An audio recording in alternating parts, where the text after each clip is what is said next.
Función contar. Esta función la utilizaremos, como su nombre dice, para contar las celdas que tienen un número. Vamos a ello. Ponemos el igual, llamamos a la función contar, abrimos paréntesis y podemos seleccionar o un rango o unas celdas en concreto, ¿vale?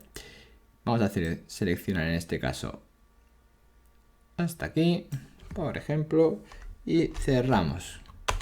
Nos dice, tienes 11 celdas con un valor numérico. Lo comprobamos manualmente y efectivamente de la I11 a la I21 hay 11 celdas con valor numérico. Si veis, podemos añadir,